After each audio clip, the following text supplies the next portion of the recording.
How do you feel about the possibility of your kid watching your content? Like a little bit cringe. In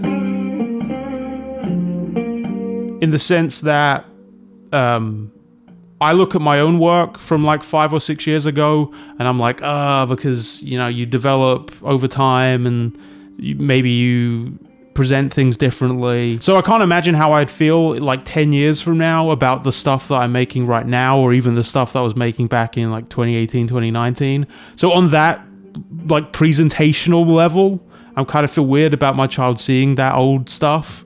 As far as like the politics or whatever, like I'm not too bothered by that. I am gonna try and keep my kids' face and stuff out of videos and like not involve them too much. But obviously it's kind of a developing thing, and you know, I pretty much stand by most of the things I've said politically speaking in my channel. Do you regret the Cuties take? I mean, yeah, more in the specific sense that since that whole discourse happened, I've really gotten this like feeling that the way that we treat child actors generally, and the kind of ways that it's seen as acceptable to effectively have this form of child labor, where we can often ask kids to like, you know, just do, you know, like there's kissing scenes in movies with kids in it, like kids' relationships, and you know, oftentimes I just feel like it's like a very messy area, and that in general we should be much more restrictive on the kind of things that we allow child actors to do. And I think, and obviously that goes into the Cuties thing, because I think there would be much less controversy if they had hired actors who were adults but maybe just like looked young. You know, that's my position. I think that the film itself is giving a message from the perspective of someone who has this mixed background culturally,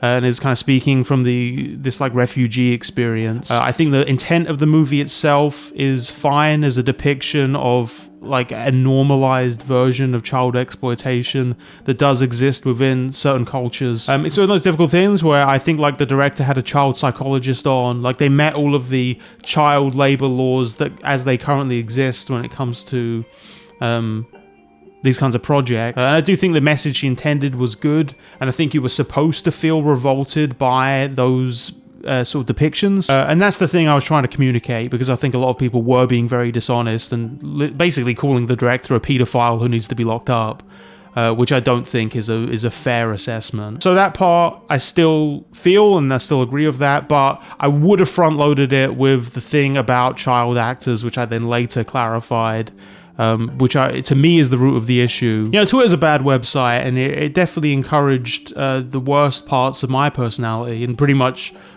the personalities of most people that I still see on Twitter. But I'm also not going to blame social media sites for every time I say something in a stupid way or just say a stupid thing. So yeah, I do regret it, but I still don't want to throw that director under the bus. So I still agree with parts of it. Was Yuji stronger than Yuta at the end of JJK?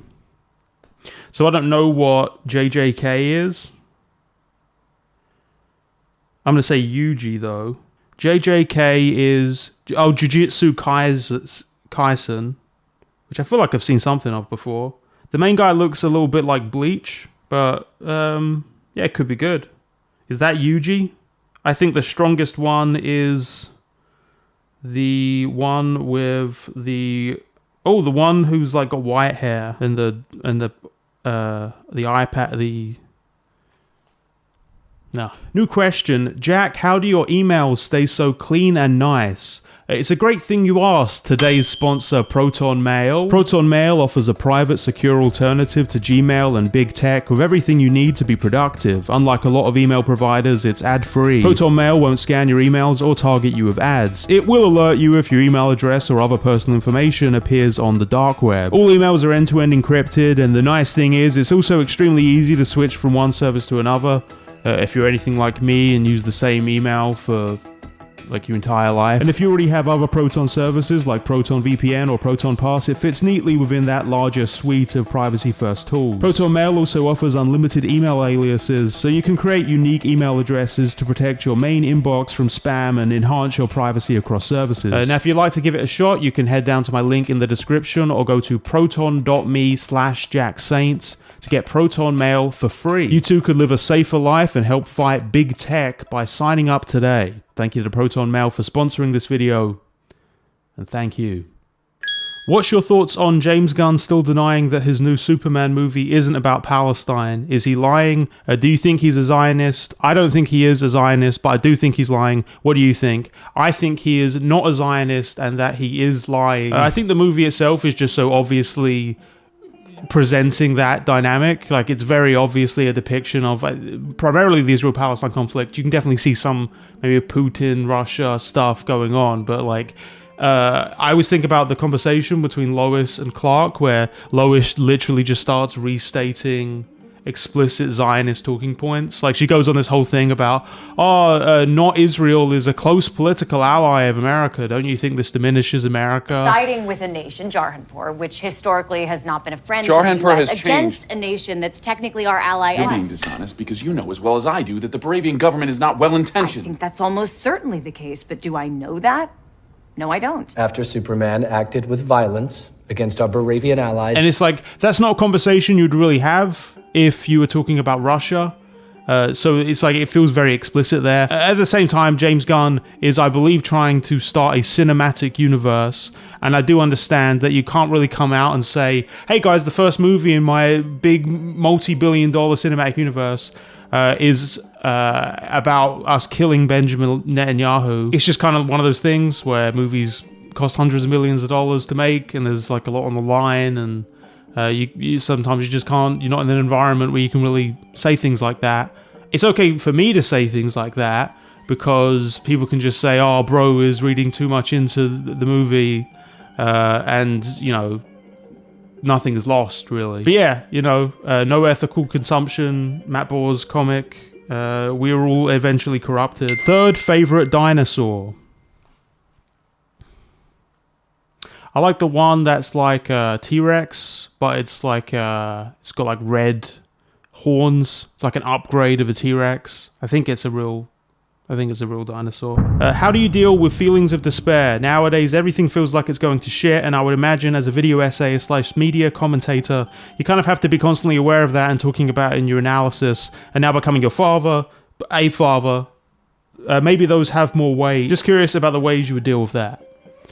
So I think it was like a Ta-Nehisi Coates. It was I think the debate with Ezra Klein, where he said something like, as a historian, you try to be aware of your place in history. When I look back at that long tradition, and I look back in the times that people have won and the places they've won, it's often not been their heroism that was the decisive factor ultimately. It's often not been their strategy that was the decisive factor. I think some of this is up to the decisions that politicians make. I think some of it is also up to what is happening in the broader mass culture at the time. I'm not against, this kind of strategizing. That I think that has to happen. But I think you also have to recognize like how broad the world is when you say politics. Sometimes things are going in a bad direction and you can kind of see that, but you're fighting to oppose that. And historically, a lot of the time, the people that do that do end up living out their whole lives thinking that like it was a massive failure. But then the thing that they were pushing for did end up culminating in some kind of victory down the line. I may have completely made all that up, but I think that's a thing. And I always kind of think that way. I accept the conditions that I'm in, or at least try to, and then I try to do the most that I feel like I can. I don't know. Maybe I could probably be doing more if I do some kind of organizing. I don't really do a lot of organizing. I mostly just try to make YouTube videos. But I've got to have a baby too, so maybe I'll get around to it. Sorry, actually, to answer the question, I don't know. I get depressed a lot. But lately I've been finding a lot of strength in just the fact that I have things that I believe in, and just like genuinely believe in, and because it just feels like I'm constantly surrounded by a lot of personalities and figures who just seem to transparently like not have any core values.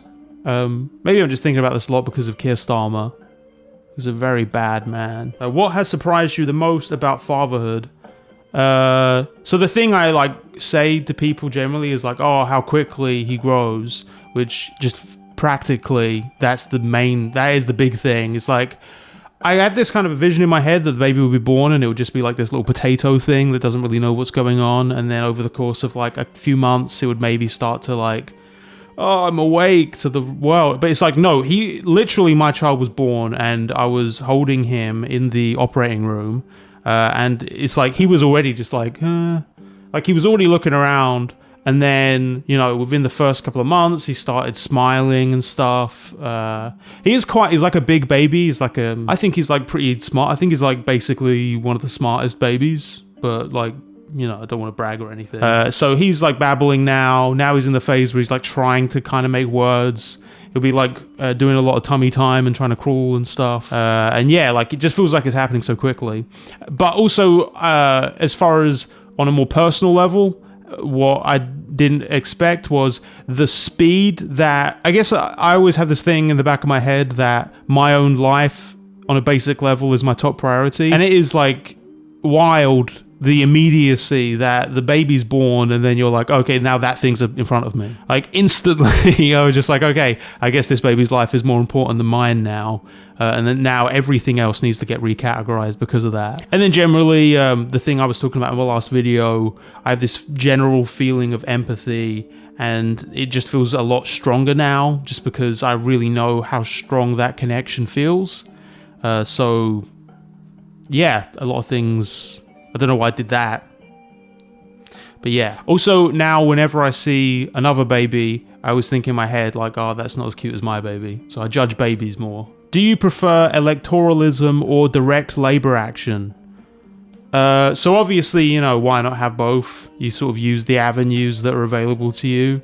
But also, pretty much my entire life, I've been just horribly burnt out by electoralism. Like, I just feel like at every single turn, I feel like I've been deeply betrayed. You know, going back to university when it was like the Lib Dem conservative coalition, and then student loans going like through the roof and the price of university costs and all that stuff. And now Labour getting back in and then just immediately deciding, hey, we're literally just going to be the Conservative Party now. Like one of my main issues is how I feel like immigrants are being unfairly punished. You know, the reform policy right now is that they want to get rid of dual citizenship and then remove the ability to just have an indefinite leave. Sorry, this is like getting into kind of...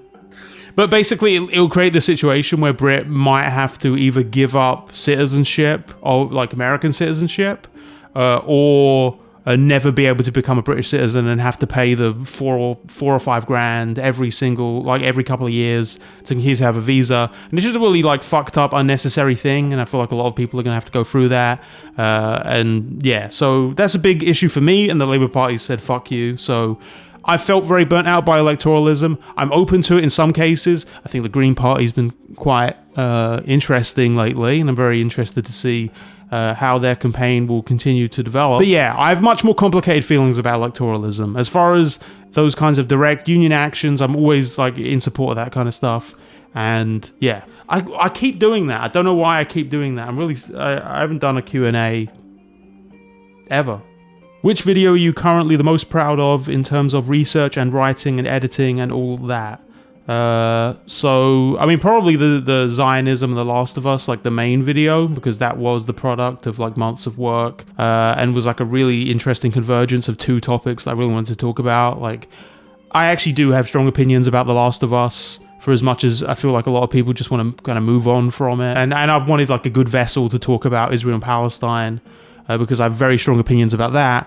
But I felt weird about the idea of just making a video that's like, hey guys, Israel and Palestine, with like no framing around it that would potentially allow me to like boost its impact. I did actually do that. I made a video that was just kind of a general awareness video, but you know, you sort of see the views aren't that great for that. So I think like it was a nice convergence, and I really spent a lot of time on it. And also over the course of me working on it, my baby was born, so I always have like a certain connection to that. Outside of that, I'm still very proud of my ideology of apocalypse video. I always felt like it was kind of the culmination of all of the stuff I was doing with my channel up until I kind of like stopped at the end of 2020 for mental health stuff. I liked that video. I spent a lot of time on it. Yeah, and it's long, and if longer videos are always better. What's up? Smiley face. Hi. How's the new dad life going? Any topic you've already covered you want to tackle again because of new developments, or just think you can do better? Any book you think is a must read, or do you have any guilty pleasures you like to watch or read when you're just too fatigued to do anything fun? I'm assuming that this was intended as multiple questions, but I'm going to take it all as one question. Dad life going good. I really like spending time with my baby. I actually really like just sitting and looking at my baby for really hours. A topic I've already covered that I would tackle again because of new developments, or just think I could do better. I think my Friends video could probably be better now. I think I kind of rushed into it as like a long-time fan of Friends who just wanted to kind of have a hot take, but I feel like a deep dive would be pretty good. And do you have the guilty pleasures? I mean, I like Friends. I've also been watching a lot of Big Brother lately. Currently, I want Tasia to win. I would make a video essay about the latest season of Big Brother UK, but literally like 2 people in my audience have watched it, so.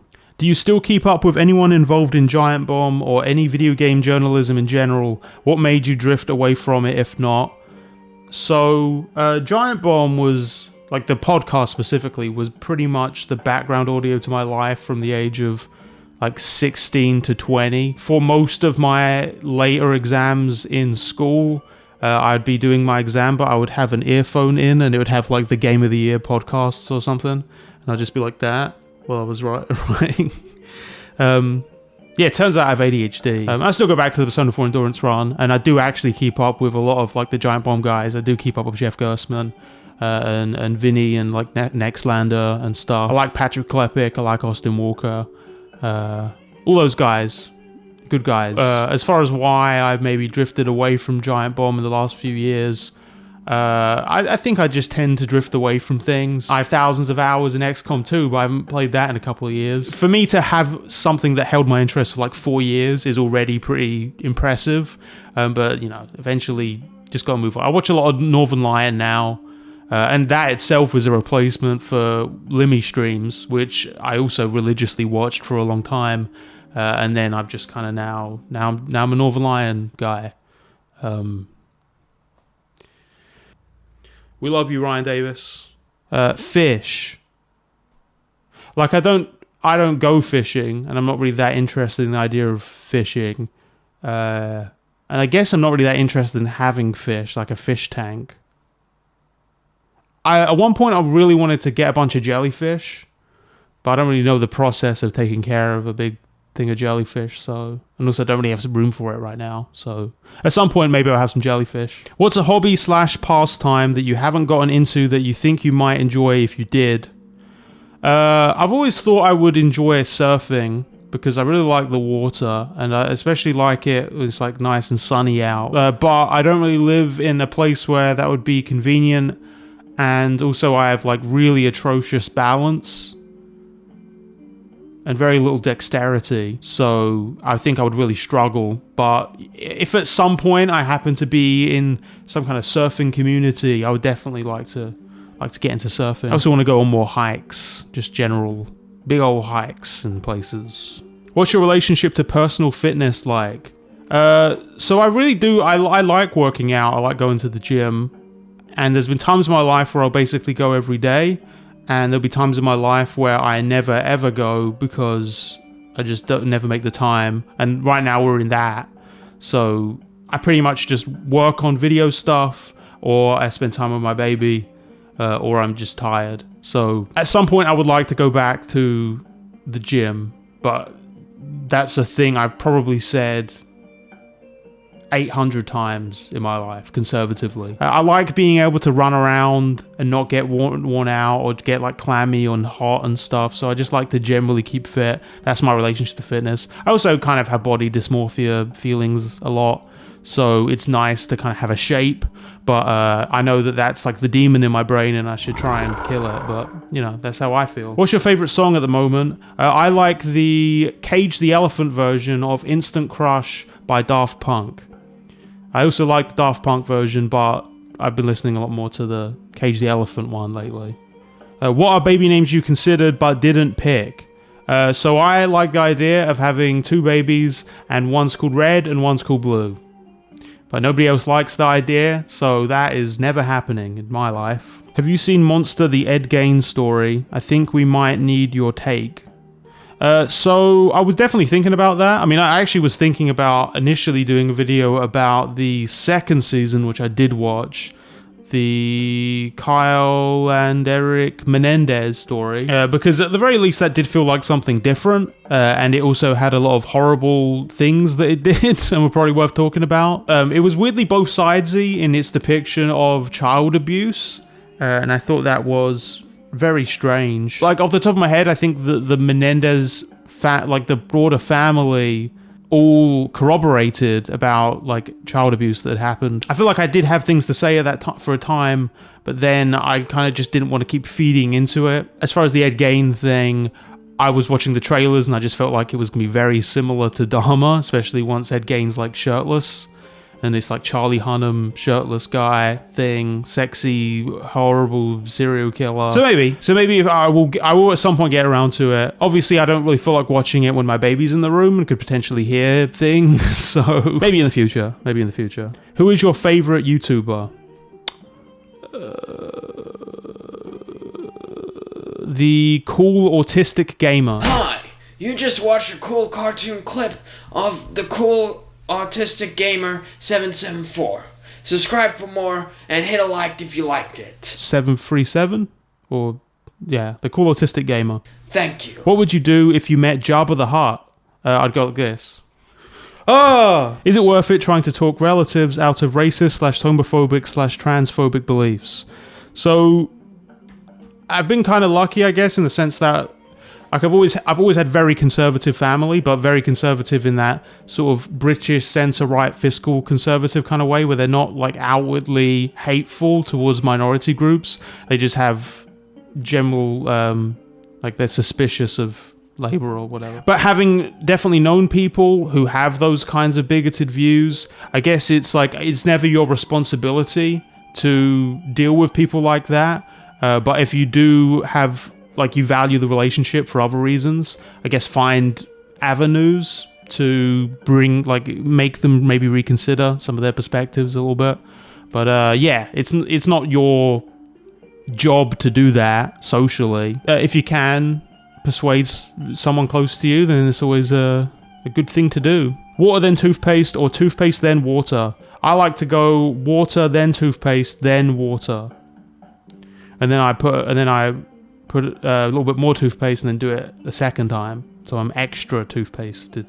Are you still working on a book? Yes. It's the idea's changed a lot, and I'm kind of rewriting a lot of stuff now. Eventually I'll bring out a book, and it'll be a really good book. It'll be like that time. It'll be like, you know, when a guy brings out just one book and it's just the best book ever, like that. Yeah, that's definitely what will happen. What other YouTube dad could you beat in a sack race and or egg and spoon race? I definitely couldn't beat Northern Lion, because I think doesn't he do like 2 hours of the running machine every day? Oh no, the Peloton, sorry. I reckon I could probably beat Link from Rhett and Link, but probably not Rhett because I think he's really tall, whereas I am taller than Link. And I would push him over. No. Yeah, I could probably do that. What is your relationship with Big Joe like? Is he cool or epic in some way? He's alright. Thank you for watching. I'm going to make the outro quite quick because this is like just a Q&A video. But I hope that you've enjoyed my answers to these questions. And I'm glad that I've finally had the opportunity to clarify some things to you. And hope you have a great spooky Halloween.